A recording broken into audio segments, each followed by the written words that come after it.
hoy. Bienvenidos a bordo, mis queridos grumetes. Prepárense para una inmersión profunda en el mundo de Beloto los piratas. Así es, zarpamos hacia un mar de aventuras, leyendas y tesoros. Me encanta. Pero, ¿cuánto hay de realidad y cuánto de mito en la imagen que tenemos de ellos? ¿De verdad eran todos tan rudos y temerarios como nos pintan? Bueno, antes de izar las velas vamos a aclarar conceptos. Empecemos por lo básico. ¿Qué es exactamente la piratería? Buena pregunta. Imagino que es algo más que navegar y saquear a diestra y siniestra, ¿no? Por supuesto, la piratería es el acto de robar en el mar, fuera de la ley, sin el respaldo de ningún estado. Es una actividad ilegal según el derecho internacional. Entiendo.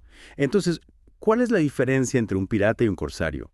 Siempre me ha liado eso. Esa es una distinción clave. El pirata opera fuera de la ley, mientras que el corsario tenía el respaldo de un estado a través de una patente de corso. Una patente de corso. Como una licencia para saquear. Exactamente. Imagina una especie de permiso para saquear emitido por un gobierno. Eso convertía a corsarios como el famoso Francis Drake en asaltantes legales, al menos durante tiempos de guerra. Increíble. O sea que Drake, para los ingleses era un héroe, pero para los españoles un pirata. Exacto. La perspectiva histórica lo es todo. Pero antes de adentrarnos en las diferentes épocas, ¿de dónde viene la palabra pirata? ¿Te has preguntado eso alguna vez? La verdad es que no. Siempre la he dado por sentada. ¿De dónde viene? Pues proviene del griego peiratse, que significa el que lo intenta. Un origen que ya nos habla de aventura, ¿no te parece? Me encanta. El que lo intenta. Habla de un espíritu audaz. Y ahora sí, embarquémonos en nuestro viaje a través del tiempo. Empecemos por la Edad Antigua. Había piratas en el Antiguo Egipto. Bueno, aunque los egipcios se enfrentaron a amenazas marítimas, no todos los historiadores los consideran piratas en el sentido estricto. Y en la Antigua Grecia. Con su mitología y sus aventuras marítimas, seguro que Ulises se topó con algún pirata. Es inevitable pensarlo. La mitología griega está llena de personajes que cometían actos que hoy consideraríamos piratería. ¿En serio? ¿Cómo quiénes? Jasón y los argonautas, en busca del vellocino de oro, por ejemplo. Lo interesante es que algunos de estos piratas eran considerados héroes en la cultura griega. Claro, robar un tesoro mágico para tu pueblo no suena tan mal. Exacto. La perspectiva lo es todo. Más allá de los mitos, sabemos que la piratería era una realidad en el Mediterráneo. Figuras como Polícrates de Samos, un tirano griego, nos muestran que la actividad ya estaba bastante organizada en aquella época. Un verdadero imperio pirata. Y hablando del Mediterráneo, ¿qué me dices de la antigua Roma? Los romanos también tuvieron sus problemas con la piratería, ¿verdad? Sin duda, especialmente durante la época final de la República. Los piratas cilicios, por ejemplo, controlaban rutas comerciales clave en el Mediterráneo. ¿Y qué hacían? Solo saqueaban barcos. No solo eso, interrumpían el suministro de grano a Roma e incluso llegaban a secuestrar a importantes figuras romanas. Secuestrar a figuras importantes. ¿Y a quién secuestraron? A Julio César, nada menos. Al mismísimo Julio César. Cuéntame más. Antes de ser emperador, César fue capturado por piratas cilicios. Pidieron un rescate de 20 talentos de oro, pero él, indignado, les dijo que valía por lo menos 50. Típico de Julio César. Siempre con ese ego desbordado. ¿Y qué pasó después? Lo que te puedes imaginar. Una vez liberado, César organizó una expedición, capturó a los piratas y No me dejes con la intriga. los crucificó a todos, cumpliendo la amenaza que les había hecho durante su cautiverio. Vaya, no era un tipo con el que se pudiera jugar. Bueno, hemos navegado desde la antigua Grecia hasta Roma. Es hora de adentrarnos en la Edad Media. ¿Qué nos depara esta época? La Edad Media nos trae nuevos escenarios y personajes. Vikingos, árabes, el Mediterráneo oriental. Prepárate para historias de guerreros feroces. Pues épico. Hablemos primero de los vikingos. ¿Eran realmente tan salvajes como las leyendas sugieren? Los vikingos eran guerreros formidables y navegantes expertos. Sus incursiones aterrorizaron las costas de Europa durante siglos. Una auténtica pesadilla para los pueblos costeros. Pero, ¿qué los motivaba a lanzarse a la mar? ¿Solo el afán de saquear? No solo eso, buscaban nuevas tierras y recursos, ya que Escandinavia era una región con un clima hostil. También buscaban riqueza y poder. Y no olvidemos el factor religioso. Algunos veían la guerra como una forma de honrar a sus dioses. Ya veo. No eran solo salvajes sedientos de sangre, sino un pueblo complejo. ¿Y qué hay de esa historia de que luchaban hasta la muerte con la esperanza de ir al Valhalla? La mitología nórdica sí habla del Valhalla, un paraíso para guerreros. Pero la historia nos muestra que los vikingos, como cualquier otro grupo, no eran inmunes al miedo. Tiene sentido. Al final, la supervivencia es un instinto básico.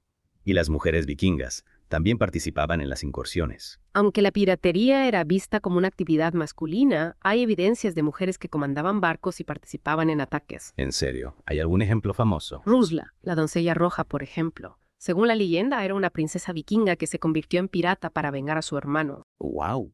Una auténtica guerrera. Es increíble cómo las mujeres siempre han desafiado las normas sociales. Pero volviendo a los vikingos en general, ¿qué puso fin a sus incursiones? Es una pregunta compleja. Algunos creen que la conversión al cristianismo jugó un papel importante. Otros sugieren que las incursiones perdieron su atractivo con el tiempo, ya que Europa se fortaleció. Interesante. Parece que la historia de los vikingos es mucho más rica de lo que pensamos. Y ahora hablemos de los otros grandes navegantes de la Edad Media, los árabes. ¿Qué podemos decir sobre ellos? Los árabes fueron unos de los mejores navegantes de su época. Ya en el siglo IX habían establecido una extensa red comercial que se extendía desde la península arábiga hasta China. Increíble, una ruta comercial transcontinental. Y en algún punto se cruzaron con el mundo de la piratería. Sí, aunque no era su principal actividad. Los árabes buscaban principalmente comerciar, pero también se sabe que atacaban barcos para robar mercancías y capturar esclavos. Ya veo. El comercio y la piratería a menudo iban de la mano en aquellos tiempos. ¿Y qué hay de las historias de Sinbad el Marino? Están basadas en hechos reales. Es difícil decirlo con certeza. Las historias de Sinbad son una mezcla de realidad y fantasía, pero algunos creen que reflejan las experiencias de los navegantes árabes en el Océano Índico. Fascinante. Hemos hablado de los vikingos, los árabes. ¿Quiénes más dominaban los mares en la Edad Media? En el Mediterráneo la situación era diferente. La caída del Imperio Romano había provocado un declive en el comercio marítimo, lo que a su vez redujo la actividad pirata. Ya veo. Menos comercio, menos botín para los piratas. ¿Hubo algún personaje que destacara en esa época? Bueno, sí hubo algunos. Roger de Flor, por ejemplo. Roger de Flor. Ese nombre me suena. ¿No era un caballero al servicio del rey de Sicilia? Exacto. Pero antes de eso, Roger de Flor tuvo una carrera bastante aventurera. Participó en la última cruzada y, tras la caída de San Juan de Acre, evacuó a la nobleza de la ciudad en su flota. ¿Y eso qué tiene que ver con la piratería? Bueno, digamos que la evacuación no fue precisamente gratuita. Algunos creen que exigió un rescate por sus servicios o incluso que subastó los lugares en sus barcos. Ya veo. Un personaje con un pasado oscuro, pero que finalmente llegó a ser un líder militar respetado. ¿Qué giros da la vida? ¿Y qué pasó con la piratería en el Mediterráneo después de Roger de Flor? La piratería nunca desapareció por completo. A finales de la Edad Media surgieron dos grupos que causaron estragos en el norte de Europa: los hermanos de las vituallas y los corsarios berberiscos. Los hermanos de las vituallas. ¡Qué nombre tan peculiar! ¿Quiénes eran? Eran piratas que operaban en el Mar del Norte y el Báltico, a finales del siglo IV y principios del Lince. Su nombre provenía de su costumbre de abastecer a ciudades sitiadas con alimentos robados a barcos mercantes. Casi como una cooperativa pirata. En cierto modo lo era, aunque con el tiempo se volvieron más violentos. Llegaron a controlar ciudades y rutas comerciales, lo que provocó la reacción de la Liga Hanséatica. Entiendo. La competencia por el control del comercio era feroz. ¿Y los corsarios berberiscos? Los corsarios berberiscos eran piratas musulmanes que operaban desde el norte de África. Su actividad se extendió durante siglos, causando terror en las costas del Mediterráneo. Siglos de terror. ¿Y qué tipo de ataques realizaban? Atacaban barcos, saqueaban ciudades y capturaban personas para venderlas como esclavos. El comercio de esclavos era una de sus principales fuentes de ingresos. ¡Qué horror! ¿Y qué hacían los reinos cristianos para defenderse? Organizaban expediciones, construían fortificaciones y en algunos casos pagaban tributos para evitar los ataques. Pero la piratería berberisca fue un problema persistente. Ya veo. La Edad Media fue una época turbulenta en los mares. Y todo esto nos lleva a la Edad Moderna, donde la historia de la piratería da un giro dramático. Exacto. El descubrimiento de América cambió todo. Nuevas rutas, nuevas riquezas. Prepárate para una época dorada de aventuras y tesoros. No puedo esperar. Pero eso lo dejaremos para la siguiente parte de nuestro viaje. Por ahora te invitamos a reflexionar sobre la complejidad de la historia de la piratería. Desde los antiguos griegos hasta los vikingos, la búsqueda de fortuna y libertad ha impulsado hombres y mujeres a desafiar las leyes y dejar un legado de historias fascinantes. Hasta la próxima inmersión profunda. De vuelta a nuestra inmersión en el mundo pirata. La Edad Moderna, como decíamos, marca un antes y un después. El descubrimiento de América lo cambió todo. Sin duda. Nuevas rutas comerciales, la promesa de riquezas inimaginables. El nuevo mundo era un imán para la ambición. Exacto. Y aquí es donde el corso, esa licencia para saquear que mencionábamos, adquiere una importancia crucial. Inglaterra, Francia y Holanda, excluidas del reparto del Nuevo Mundo por el Tratado de Tordesillas, vieron en el corso una forma de desafiar el dominio español y portugués. Ajá. Una especie de guerra fría en alta mar, con corsarios respaldados por sus gobiernos para atacar a los barcos enemigos. Precisamente, figuras como Francis Drake, al servicio de la corona inglesa, se dedicaron a saquear barcos españoles cargados de oro y plata provenientes de América. Para los españoles, piratas; para los ingleses, héroes. Y vaya si fueron efectivos. Drake, por ejemplo, logró un botín enorme en nombre de Dios, lo que le valió el título de caballero por parte de Isabel Carristo. No está mal para un pirata. Sí, Drake es un ejemplo perfecto de cómo la línea entre corso y piratería podía ser muy difusa. Para algunos, un héroe que defendía a Inglaterra; para otros, un simple ladrón. Es cierto, la historia siempre tiene múltiples caras, pero mientras los ingleses se avanzaban al Atlántico, ¿qué pasaba en el Mediterráneo? Seguían activos los corsarios berberiscos. Por supuesto. De hecho, la piratería berberisca alcanzó su apogeo en el siglo XVII.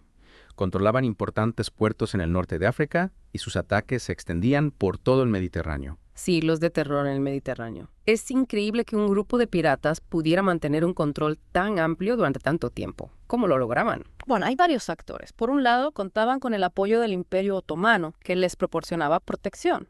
Por otro lado, las potencias europeas, más preocupadas por sus conflictos en el continente, no siempre estaban dispuestas a dedicar recursos para combatir la piratería. Entiendo. Era un problema que se les escapaba de las manos. Y claro, no olvidemos el factor económico. El comercio de esclavos era muy lucrativo para ellos. Exacto, un entramado complejo de intereses que permitía la persistencia de la piratería. Hablando de entramados complejos, llevemos nuestra brújula hacia el Caribe. La época dorada de la piratería, la que ha inspirado tantas historias. Playas paradisíacas, tesoros escondidos. Es imposible no sentir fascinación. Sí, el Caribe en el siglo XVII era un hervidero de piratas, corsarios, bucaneros y filibusteros. Las islas, con sus escondites, ofrecían el escenario perfecto. ¿Y qué escenario?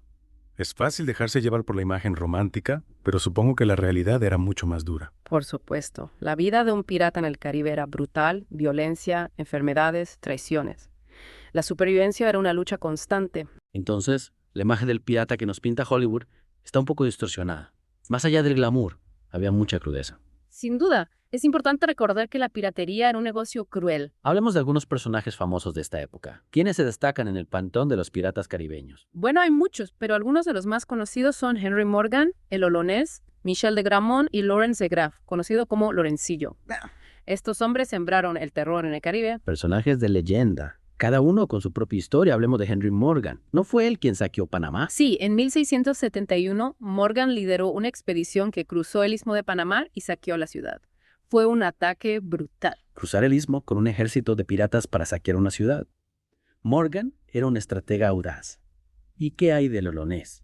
He oído historias terribles sobre su crueldad. El Olonés era conocido por su sadismo. Se decía que torturaba a sus prisioneros. Su ataque a Maracaibo en 1666 fue particularmente brutal. Un personaje aterrador. ¿Y Lorencillo? ¿Qué lo hacía especial? Lorencillo, a pesar de su apodo, que hacía referencia a su baja estatura, era un pirata temido. Lideró varios ataques exitosos contra ciudades españolas, incluyendo Veracruz en 1683. Ya veo. Cada uno dejó su huella en la historia. Pero al final, ¿qué pasó con ellos? ¿Cómo terminó la época dorada de la piratería en el Caribe? La piratería en el Caribe comenzó a declinar a finales del siglo XVII. Varios factores contribuyeron a esto. En primer lugar, las potencias europeas, tras la paz de Ryswick en 1697, comenzaron a tomar medidas más enérgicas. Tiene sentido. Si los piratas se habían convertido en una amenaza real, era lógico que reaccionaran. Exacto. Además, las colonias americanas fueron ganando en población y recursos, lo que les permitió defenderse mejor. Ya no eran presas fáciles. Y supongo que la propia dinámica de la piratería, con sus traiciones, también contribuyó. Sin duda, muchos piratas murieron, fueron capturados o simplemente desaparecieron. La época dorada llegó a su fin, pero no sin antes dejar un legado de historias que aún nos fascinan. Un legado que perdura en la cultura popular. Los piratas caribeños siguen despertando nuestra imaginación. Así es, pero la historia no termina ahí. En el siglo XVIII, los piratas encontraron nuevos escenarios en el Pacífico y en el Índico. La búsqueda de fortuna los llevó a explorar nuevas rutas. El viaje continúa. Nuevos horizontes, nuevos desafíos. Hablemos del Pacífico. ¿Qué piratas se destacaron en esta región? En el Pacífico encontramos personajes como Olivier van Noort, el primer holandés en circunnavegar el mundo, Joris van Spilbergen, que saqueó las costas de Chile y Perú, y Jacques de Clèves, que bloqueó el Callao. Estos hombres, al igual que los de Caribe, combinaban la exploración con el saqueo. Increíble. Navegar por el Pacífico en aquellos tiempos era una hazaña en sí misma. Y encima, enfrentarse a los españoles. Estos piratas tenían agallas. Sin duda, eran hombres de una pasta especial, capaces de soportar condiciones extremas. Y mientras estos intrépidos navegantes surcaban el Pacífico, ¿qué ocurría en el Índico? ¿Qué tipo de actividades piratas se desarrollaban? El Índico era un hervidero de comercio, con barcos que transportaban especias, cera, porcelana. Los piratas, como era de esperar, vieron una oportunidad. Madagascar, con sus escondites, se convirtió en una base importante. Madagascar, la isla de los piratas. Suena a un lugar legendario. ¿Qué piratas se asentaron en esta isla? Algunos de los más conocidos son Thomas Tew, que operaba en el Mar Rojo, Dirk Cheevers, que capturó un barco con tesoros proveniente de la Meca, y Olivier Levasseur, el buitre, que amasó una fortuna robando diamantes. Estos hombres establecieron sus propias reglas en Madagascar, creando una especie de república pirata. Una república pirata. Eso sí que es interesante. ¿Cómo funcionaba esta democracia pirata? La democracia pirata es un fenómeno fascinante. A diferencia de los barcos de la época que tenían una estructura jerárquica rígida, muchos barcos piratas operaban bajo un sistema más igualitario. El capitán era elegido por la tripulación y las decisiones importantes se tomaban por votación. Democracia en alta mar. Es sorprendente que en un mundo tan brutal surgiera un sistema de gobierno más justo. Realmente funcionaba. Bueno, la realidad era más compleja. Si bien es cierto que en algunos barcos existía un sistema más democrático, la vida a bordo seguía siendo dura. La violencia y la lucha por el poder eran constantes. Sin embargo, la idea de la democracia pirata nos muestra que, incluso en las circunstancias más extremas, se buscan formas de organizarse de manera más justa. Es verdad, la democracia pirata es un ejemplo de cómo, incluso en las circunstancias más extremas, se buscan formas de organizarse y gobernarse de manera más justa. Exacto. Y no olvidemos que la piratería, a pesar de su brutalidad, también desafiaba las normas sociales de la época. En un barco pirata, la procedencia o la religión no importaban tanto. De hecho, algunos barcos incluso contaban con mujeres entre sus tripulantes. Ah, sí, las mujeres piratas. Hablemos de Anne Bonny y Mary Read. Dos figuras legendarias que se atrevieron a desafiar las convenciones y a labrarse un nombre en un mundo dominado por hombres. Anne Bonny y Mary Read son dos de las piratas más famosas. Ambas desafiaron las normas al vestirse de hombres y unirse a tripulaciones. Sus historias, llenas de aventura, han capturado la imaginación de generaciones. Dos auténticas heroínas. ¿Y cómo llegaron a convertirse en piratas? ¿Cuáles son sus historias? Bueno, sus historias están envueltas en un halo de misterio. Se sabe que Anne Bonny nació en Irlanda y que, tras una vida llena de altibajos, se unió a la tripulación de John Calico Jack Rackham. Mary Read nació en Inglaterra y se hizo pasar por hombre desde joven. Finalmente, se unió a la tripulación de Rackham, donde conoció a Anne. Increíble. Dos mujeres que desafiaron las convenciones y encontraron la libertad en el mundo de la piratería. ¿Y qué fue de ellas? Bueno, la historia tiene un final agridulce. En 1720, la tripulación de Rackham fue capturada. Tanto Anne como Mary fueron condenadas a muerte, pero ambas estaban embarazadas, por lo que se les concedió un aplazamiento. El destino de Anne es incierto, pero se cree que pudo escapar. Mary Read murió en prisión en 1721. Qué final tan triste. Pero sus historias nos inspiran a desafiar los límites. Y con esto llegamos al final de la Edad Moderna. Hemos recorrido un largo camino, desde los corsarios del Atlántico hasta los piratas del Caribe, pasando por la República Pirata de Madagascar.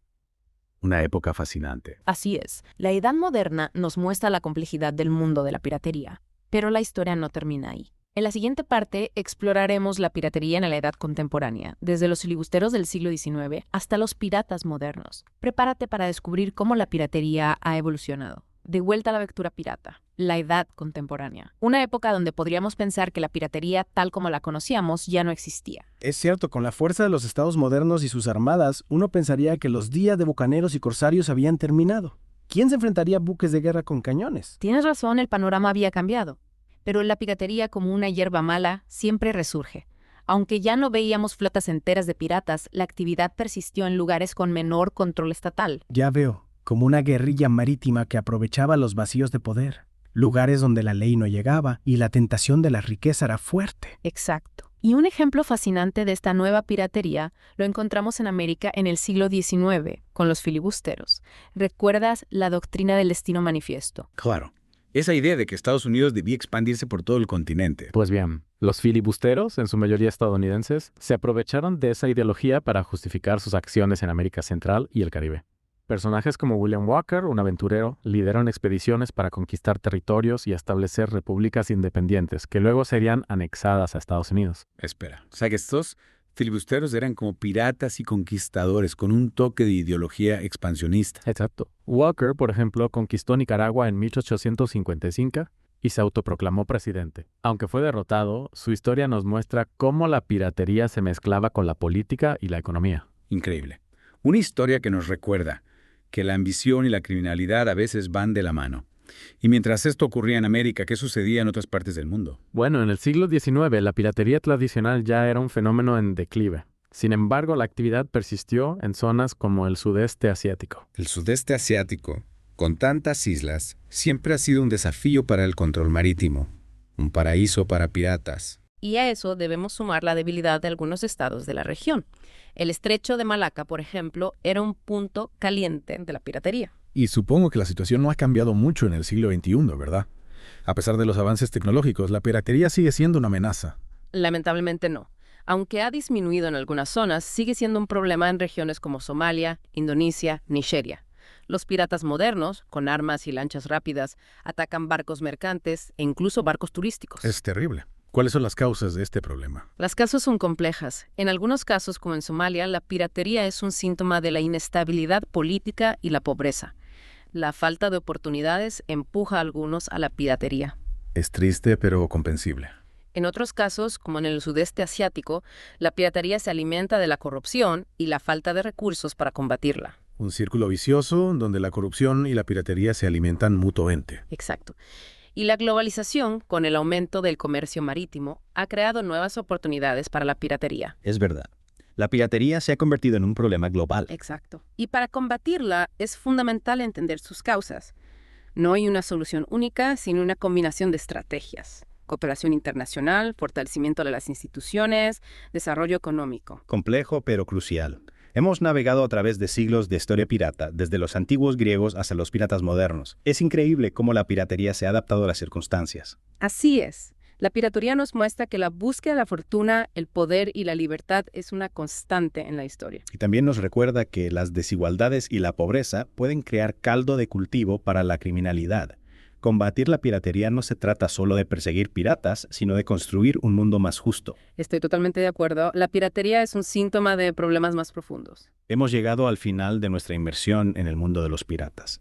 Espero que este viaje te haya dado una visión más amplia de este fenómeno. Gracias por acompañarnos. Recuerda, la historia de la piratería aún no ha terminado. Hasta la próxima inmersión profunda.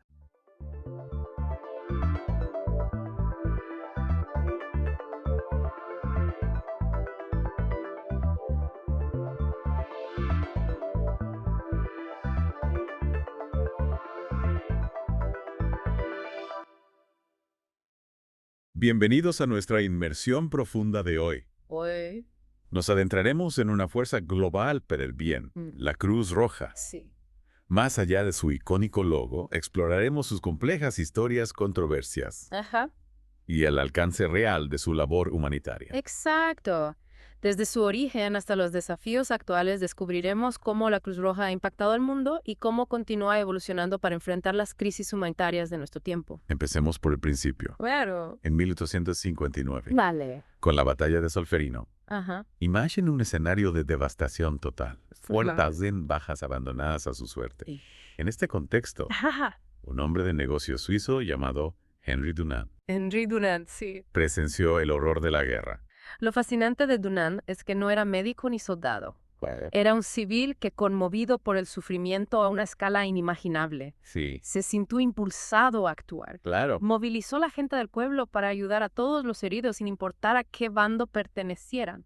Esta idea simple pero radical de la ayuda neutral fue la semilla de la Cruz Roja. Dunant plasmó su experiencia en el libro Un recuerdo de Solferino, que se convirtió en un éxito rotundo y cuyo impacto fue innegable. Así es. Su obra impulsó un movimiento que condujo a la primera Convención de Ginebra en 1864. Esa convención fue un hito histórico. ¡Wow! No solo estableció normas para la protección de los soldados heridos, sino que también adoptó formalmente el emblema de la Cruz Roja sobre fondo blanco, como símbolo de neutralidad y protección. Hablemos de esos emblemas. Claro. Porque hay mucho más detrás de ellos de lo que parece a simple vista. La elección de la Cruz Roja fue deliberada. Ajá. Un diseño simple, reconocible.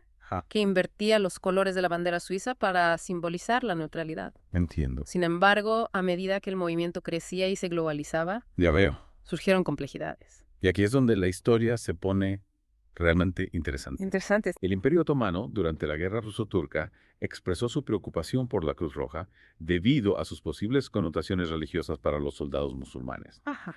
Optaron por una media luna roja en su lugar. Ese fue el inicio de un debate que continúa hasta hoy. Continúa hasta hoy. En 1929 se aceptaron la media luna roja y el león y sol rojos, Y veré. utilizados por Persia como emblemas adicionales. Ah, Sin embargo, existía el deseo de limitar la proliferación de símbolos, claro. lo que llevó a situaciones difíciles, Sí. especialmente con la imagen David Adam de Israel, Ajá. que usaba una estrella de David roja. ¿No fue hasta 2006 con la introducción del emblema neutral del cristal rojo Correcto. que finalmente se reconoció al margen de Verado? Sí. Esta evolución de los emblemas refleja la tensión constante entre mantener el principio de neutralidad y buscar la inclusión en un mundo diverso. Exacto. Un verdadero acto de equilibrio. Lo que nos lleva a reflexionar sobre la historia de la Cruz Roja, llena de ejemplos de adaptación para sortear estas complejidades.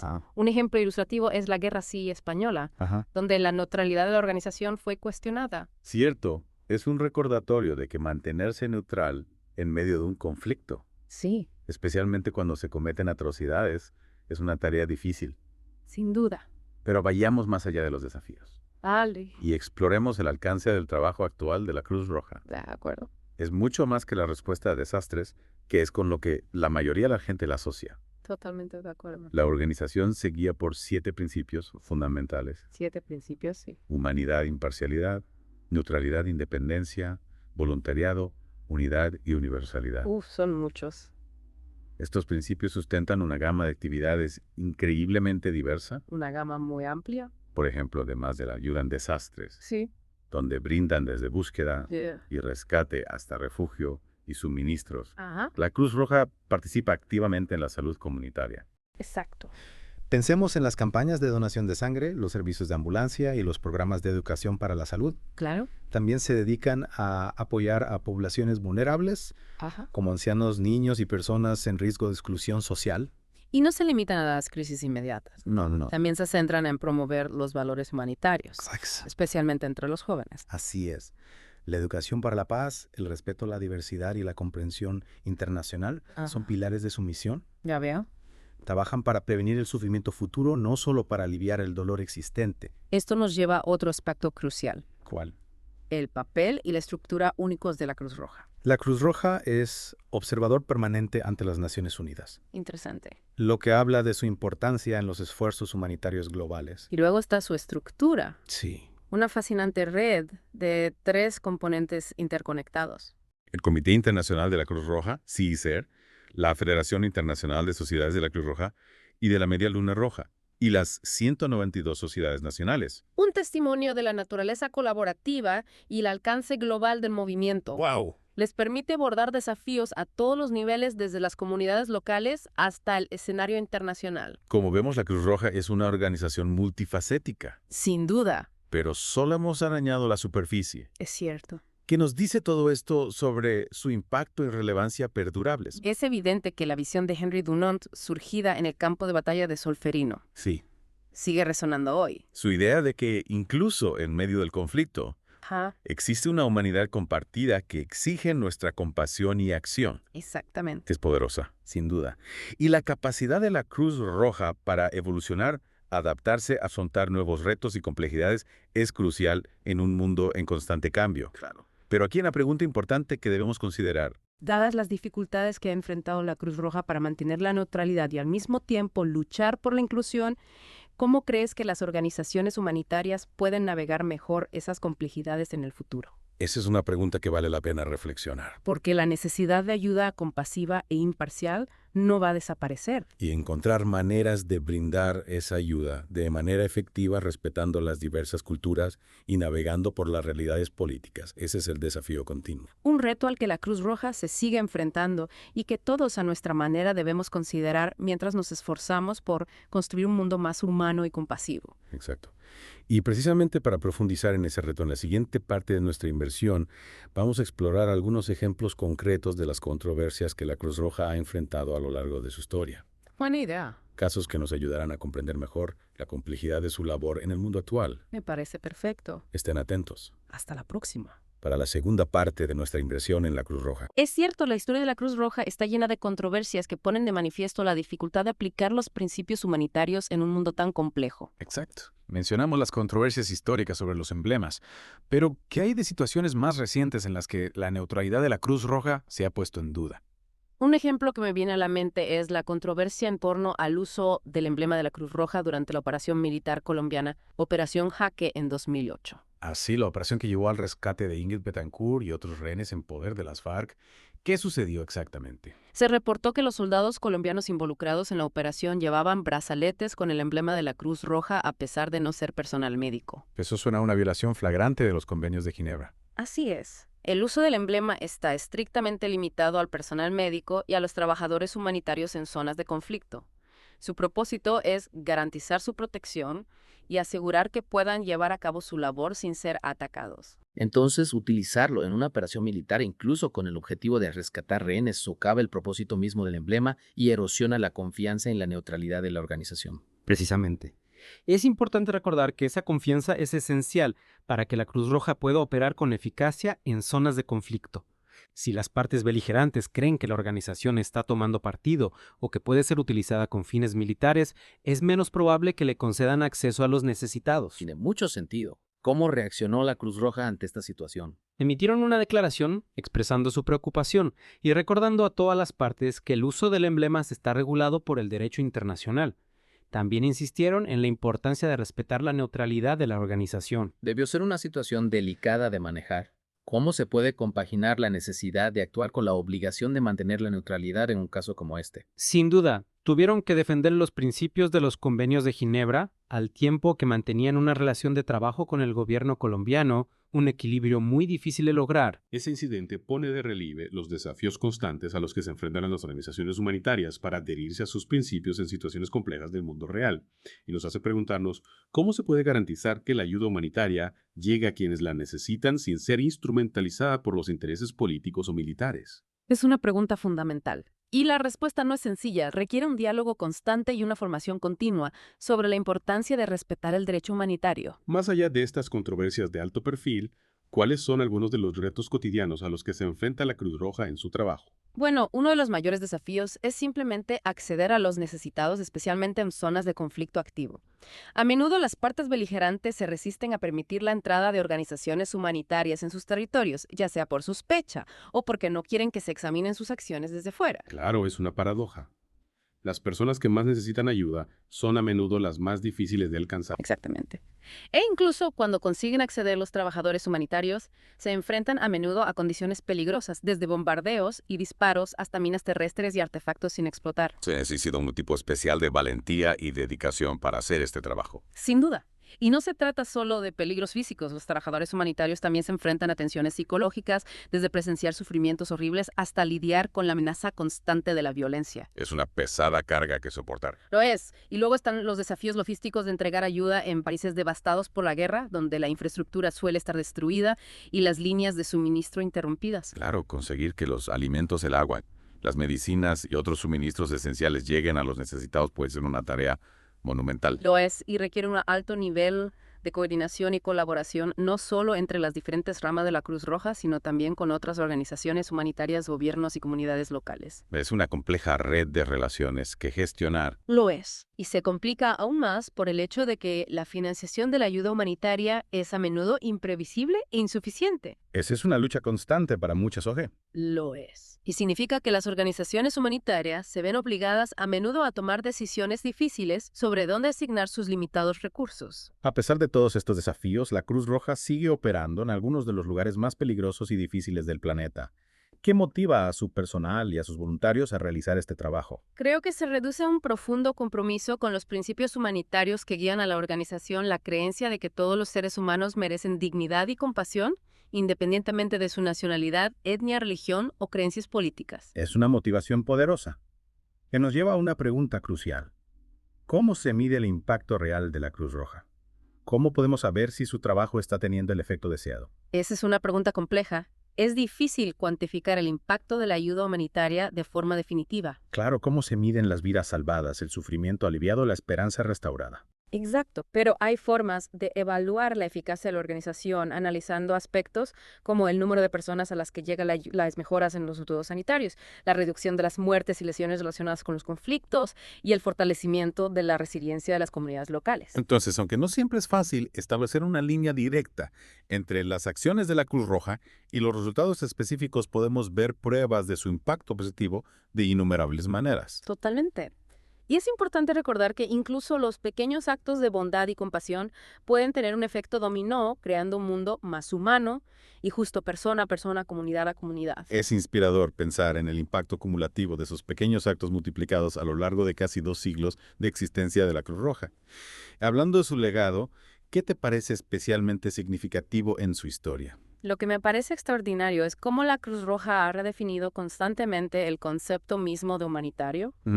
Piensa en la visión inicial de Dunant, ayudar a los soldados heridos en el campo de batalla. Hoy en día el movimiento abarca desde la preparación para desastres hasta los servicios de salud comunitaria. Ya veo. Desde el apoyo a los refugiados hasta la promoción del entendimiento internacional. Una definición mucho más amplia de lo que podríamos imaginar inicialmente. Exactamente. Y esa evolución refleja una creciente conciencia de que el sufrimiento humano no se limita a los campos de batalla. Claro. Existen innumerables formas desde la pobreza y las enfermedades hasta la exclusión social y la degradación ambiental. Entonces la Cruz Roja no solo se está ocupando de los síntomas, sino también de las causas profundas del sufrimiento. Pero, ¿hasta qué punto pueden realmente abordar esas causas profundas? Buena pregunta. ¿Es posible cambiar sistemas tan arraigados como la pobreza o los conflictos armados? Esa es una pregunta clave. Sí. Y la respuesta, como suele suceder, es compleja. Entiendo.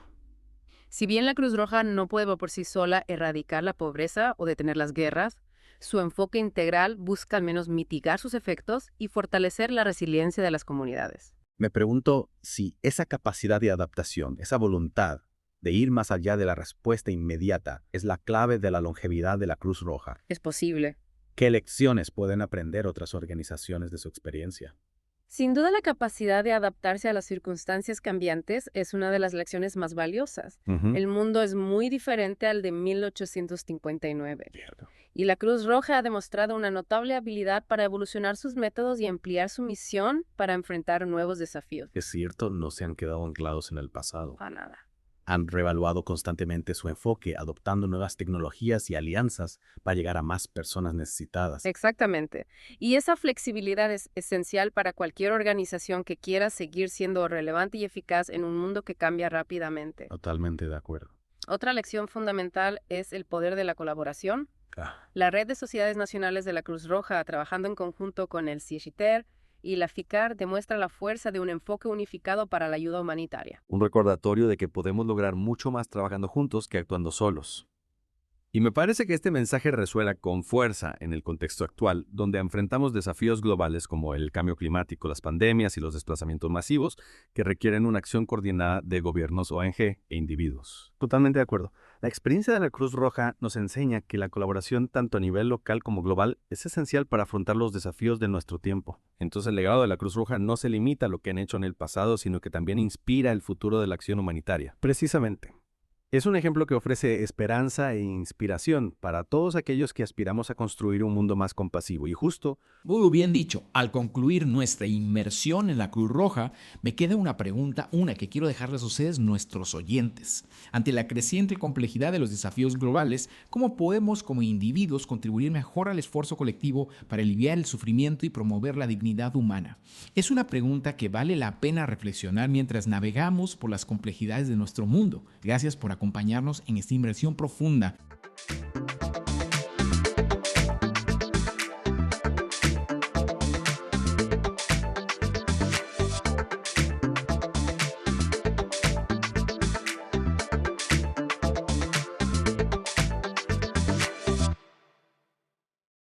Bienvenidos a The Deep Dive. Prepárense para una inmersión en la mitología griega, porque hoy vamos a explorar la figura de Dédalo. No solo era un artesano increíble, sino que su vida está envuelta en innovación, celos y tragedia. Como sacada de una obra de teatro. Exacto. Y para esta inversión, Nos basaremos en la información de Wikipedia. Buena fuente. Dédalo es mucho más que un simple artesano. Totalmente. Es un personaje complejo, cuyas creaciones e historia nos hacen reflexionar sobre la naturaleza humana. Y el poder de la invención. Exacto. Dédalo no es solo un nombre, es un símbolo de la capacidad humana para crear, pero también nos advierte sobre las consecuencias de nuestras acciones. Para empezar, hablemos de sus orígenes. Sabemos que era ateniense, ¿verdad? Sí, y no de cualquier familia. Provenía del linaje de los Erecteidas, una familia poderosa e influyente en Atenas, como si dijéramos los Kennedy de su época. ¡Wow! Eso explica por qué su nombre resuena tanto en la historia. ¿Y qué sabemos de sus padres? Ahí es donde las cosas se ponen un poco misteriosas. Hay diferentes versiones sobre su linaje. Algunos lo vinculan a Eupálamo, hijo de Metión, mientras que otros sugieren que Metión era su padre directamente. Incluso se le relaciona con Palemón. En cuanto a su madre, los relatos la nombran como Alcipe y Finoe Frasmet, o incluso Mérope, hija de Erecteo. Parece que sus orígenes están envueltos en un velo de misterio, lo que lo hace aún más intrigante. Pero una cosa es segura, su talento era innegable, ¿verdad? Absolutamente. Dédalo era un maestro artesano, especialmente en la escultura. Se decía que su habilidad era tan excepcional que impresionaba a los dioses. Increíble. Pero ya profundizaremos en eso más adelante. Lo que me parece fascinante es cómo su talento, en lugar de solo traerle felicidad, terminó alimentando una tragedia familiar. Uy, eso me deja con aún más curiosidad. Te refieres a la historia de su sobrino Perdix. Exactamente. Perdix, también conocido como Talos o Kalos en algunos relatos, era aprendiz de Dédalo y, por lo que se cuenta, un inventor bastante prometedor. Y, cómo no, inventó la sierra inspirándose en una simple espina de pescado. Hablando de ingenio, ¿te imaginas tener esa capacidad de observación y creatividad? Y eso no es todo. También se le atribuye la invención del compás, una herramienta esencial para la arquitectura, la navegación y muchas otras disciplinas. Piénsalo, cada vez que usas un GPS en tu teléfono, estás utilizando una idea que se originó con Perdix.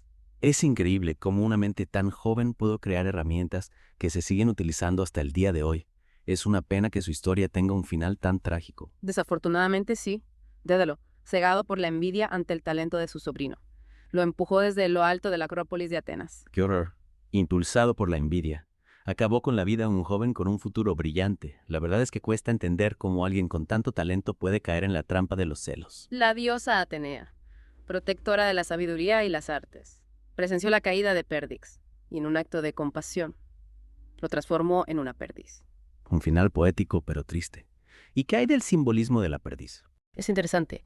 Se dice que las perdices no vuelan alto ni construyen sus nidos en los árboles, sino que prefieren los arbustos y se mantienen cerca del suelo, como recordando la caída de Perdix, una sombra del acto de Dédalo que lo perseguiría para siempre. Un recordatorio constante de su terrible acto. Y después de este suceso, ¿qué pasó con Dédalo? Bueno, después de ser juzgado y desterrado de Atenas, Dédalo buscó refugio en la isla de Creta, gobernada por el rey Minos. Claro, Creta, el hogar del Minotauro. ¿Qué papel jugó Dédalo en esa historia? Ah, el Minotauro. Dédalo jugó un papel crucial, aunque moralmente complejo, en esa historia. Primero, construyó a Talos, un gigante de bronce que protegía la isla de las invasiones. Un gigante de bronce. Suena como algo sacado de una película de ciencia ficción. ¿Qué te parece? ¿Crees que los antiguos griegos ya estaban lidiando con los dilemas éticos de la inteligencia artificial, con este tipo de creaciones? Es una pregunta interesante. Talos era una especie de autómata, un precursor de los robots que conocemos hoy en día. Pero volviendo al Minotauro, la reina Pasífae se enamoró de un toro blanco enviado por Poseidón. Un amor prohibido. Y Dédalo entra en escena de nuevo, ¿verdad? Exacto. Pasífae le pidió a Dédalo que le ayudara a consumar su amor por el toro. El ingenioso artesano construyó una bata de madera hueca para que la reina se ocultara dentro. Qué solución tan creativa, aunque un poco perturbadora. Y de esa unión nació el Minotauro. Precisamente. Y para contener a esta criatura mitad hombre, mitad toro, Dédalo construyó el famoso laberinto. Una estructura tan compleja e intrincada que ni él mismo podía escapar. Increíble. Parece que las creaciones de Dédalo servían tanto para la maravilla como para propósitos más oscuros, casi como si su ingenio fuera un arma de doble filo. Es una observación muy acertada. Su ingenio era capaz de crear belleza y horror, y justo en ese laberinto, Dédalo y su hijo Ichiro quedaron atrapados. Espera, ¿cómo? Si él mismo lo construyó, ¿cómo es que terminó atrapado? Ni jaras. Enfurecido por la ayuda que Dédalo brindó a Teseo para escapar del laberinto, lo encerró junto a su hijo. Vaya, prisionero de su propia creación. ¿Y cómo lograron escapar de ese laberinto impenetrable? Retomamos nuestra inmersión en la vida de Dédalo, el genio ateniense marcado por la innovación y la tragedia, en la primera parte. Exploramos sus orígenes, sus inventos, sus errores. Y su vida de Creta junto a su hijo, Ícaro. Sí, una historia llena de giros inesperados, creaciones asombrosas y consecuencias devastadoras. Realmente nos hace reflexionar sobre el poder del ingenio humano y la importancia de la prudencia. Exacto. La historia de Dédalo es una advertencia sobre los peligros de la ambición desmedida, pero también un testimonio de la capacidad humana para crear, innovar y superar obstáculos. Incluso podríamos decir que es una historia que se repite a lo largo de la historia de la humanidad. Es cierto. Y en esta segunda parte, vamos a profundizar en el legado de Dédalo. Cómo su figura ha inspirado a artistas, escritores y pensadores a lo largo de la historia. Su historia ha resonado a través de los siglos, desde la antigua Grecia hasta nuestros días. Dédalo se ha convertido en un arquetipo del artista inventor, un símbolo de la creatividad humana y sus límites. Es fascinante cómo un personaje mitológico puede tener tanta influencia en la cultura, el arte y la tecnología. ¿Dónde podemos encontrar la huella de Dédalo en el mundo que nos rodea? Su presencia se puede apreciar en diversas manifestaciones artísticas. En la literatura, encontramos referencias a Dédalo en obras de autores como Ovidio, Dante y James Joyce. Claro, Ovidio, en su obra Las Metamorfosis, relata el vuelo de Ícaro con una maestría poética que nos transporta a ese momento trágico. Recuerdo haber leído ese pasaje en la universidad, y la verdad es que la descripción del vuelo y la caída de Ícaro es impresionante. Exacto, la descripción de Ovidio, llena de detalles sensoriales y emociones, ha convertido la historia de Ícaro en una de las más conocidas y conmovedoras de la mitología. Y Dante, en su Divina Comedia, ubica a Dédalo en el infierno, condenado por su participación en la muerte de Minos. Una representación que refleja la ambivalencia moral del personaje. Un genio capaz de grandes hazañas, pero también de actos cuestionables. Y es Joyce, en su novela Ulises, utiliza la figura de Dédalo como un símbolo del arte moderno, en busca de libertad e innovación. Exactamente. La influencia de Dédalo trasciende la literatura. En la pintura y la escultura, encontramos numerosas representaciones de Dédalo e Ícaro a lo largo de la historia del arte. Es verdad. Desde los frescos de Pompeya hasta las obras de artistas renacentistas como Leonardo da Vinci y Miguel Ángel, la figura de Dédalo ha cautivado la imaginación de los artistas. Y no solo en el arte clásico. En el siglo XX, artistas como Picasso y Matisse reinterpretaron el mito de Ícaro, dándole una nueva dimensión simbólica. Es increíble cómo la historia de Dédalo sigue siendo relevante y se adapta a diferentes contextos culturales y artísticos. Y más allá del arte, ¿dónde más podemos encontrar la influencia de Dédalo? Su legado también se extiende al ámbito de la tecnología y la ingeniería.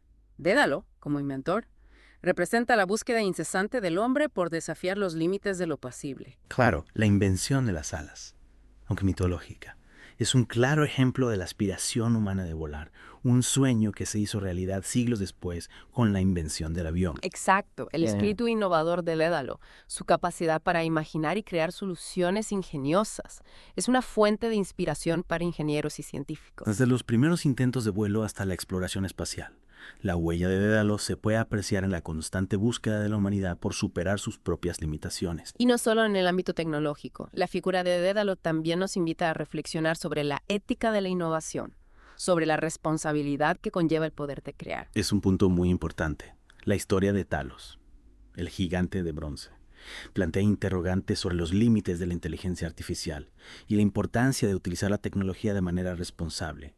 Es un tema que sigue siendo relevante hoy en día, con los avances en robótica e inteligencia artificial. La figura de Dédalo nos recuerda que la innovación debe estar guiada por principios éticos, que la búsqueda de progreso no debe estar exenta de responsabilidad. Y con esa reflexión, cerramos la segunda parte de nuestro Deep Dive. En la última parte, nos adentraremos en las interpretaciones psicológicas y filosóficas del mito de Dédalo, explorando las lecciones que podemos aprender de este complejo personaje. Prepárense para una inmersión final en la mente de Dédalo, un viaje a través de la psicología humana, la búsqueda de la libertad y el peso de las consecuencias de nuestras acciones. Los esperamos en la última parte de nuestro Deep Dive. De vuelta en The Dive, hemos recorrido un largo camino con Dédalo desde sus orígenes en Atenas hasta su exilio en Creta y su escape junto a Ícaro. En esta última parte vamos a sumergirnos en las interpretaciones psicológicas y filosóficas de su mito. Es fascinante cómo la historia de Dédalo nos invita a reflexionar sobre la complejidad de la naturaleza humana. Dédalo, el genio ateniense, el maestro artesano, el padre afligido, la víctima y el vengador. Su historia ha resonado a través de los siglos, no solo como un relato mitológico, sino como un espejo de la condición humana. Exacto. Dédalo nos muestra esa dualidad que todos llevamos dentro, la capacidad para el bien y el mal para la creación y la destrucción. ¿Qué nos dice su historia sobre la mente humana? ¿Qué emociones lo impulsaron a actuar como lo hizo? Bueno, Dédalo es un personaje complejo, impulsado por una mezcla de ambición, ingenio, celos y venganza. Es como si esas emociones que todos experimentamos en algún momento se hubieran amplificado en él, llevándolo a tomar decisiones que cambiaron su destino. Su ambición lo llevó a crear maravillas, a desafiar los límites de lo posible. Pero esa misma ambición sin control lo condujo a la tragedia. Es como si el deseo de alcanzar la grandeza lo hubiera cegado ante las consecuencias de sus actos. La historia de Perdix es un claro ejemplo de cómo los celos pueden corromper incluso a las mentes más brillantes. Dédalo, incapaz de soportar el talento de su sobrino, lo condenó a una muerte temprana. Un acto terrible que lo marcó para siempre, un peso que cargó hasta el final de sus días. Y luego está la venganza, su deseo de justicia por la muerte de su hijo y su propio encierro. Es como si la sed de venganza se hubiera apoderado de él, guiándolo en un camino oscuro. La venganza es un tema recurrente en la mitología griega, y Dédalo no es una excepción. Su participación en la muerte de Minos es un acto de justicia, pero también una muestra de la espiral de violencia que puede desencadenar la sed de venganza. Dédalo, un hombre atormentado por sus propias acciones, un genio que experimentó tanto la gloria como la caída. Es una figura trágica que nos deja muchas enseñanzas. ¿Qué lecciones podemos extraer de su historia? La historia de Dédalo nos recuerda la importancia del equilibrio, de la prudencia, de la necesidad de controlar nuestras emociones y no dejarnos dominar por la ambición desmedida o los celos. Nos muestra que el camino hacia la grandeza está lleno de peligros y que a veces la búsqueda del éxito puede llevarnos a la ruina. También nos enseña que nuestras acciones tienen consecuencias, que cada decisión que tomamos puede tener un impacto profundo en nuestras vidas y en las de los demás. Dédalo nos recuerda que no somos islas que estamos conectados a los demás y que nuestras acciones pueden generar un efecto dominó que afecta a quienes nos rodean. Y a pesar de sus errores, Dédalo también nos inspira a seguir innovando, a buscar soluciones creativas a los desafíos que enfrentamos.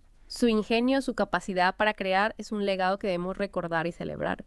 Nos muestra que incluso en los momentos más oscuros, la creatividad puede ser una luz que nos guía hacia la esperanza. Dédalo es un personaje complejo, contradictorio humano. Su historia nos invita a reflexionar sobre nuestra propia naturaleza, sobre nuestras aspiraciones y nuestras limitaciones. Nos recuerda que todos llevamos un Dédalo dentro con sus luces y sus sombras, y que la clave está en encontrar el equilibrio entre la ambición y la prudencia, entre el ingenio y la responsabilidad. Exactamente. La historia de Dédalo es un recordatorio de que la grandeza no está exenta de riesgos y que la búsqueda del éxito debe ir acompañada de una profunda reflexión sobre las consecuencias de nuestros actos. Al final, lo que nos define no son solo nuestras creaciones, sino también las decisiones que tomamos y el impacto que tienen en los demás. Con esa reflexión damos por finalizado nuestro deep dive en la historia de Dédalo. Un viaje que nos ha llevado a través de la mitología griega, la psicología humana, el arte y la tecnología. Esperemos que este Deep Dive les haya brindado nuevas perspectivas sobre este personaje fascinante y que les inspire a seguir explorando los misterios y las enseñanzas que nos ofrece la mitología. Gracias por acompañarnos en esta inmersión profunda en la vida de Dédalo. Hasta la próxima.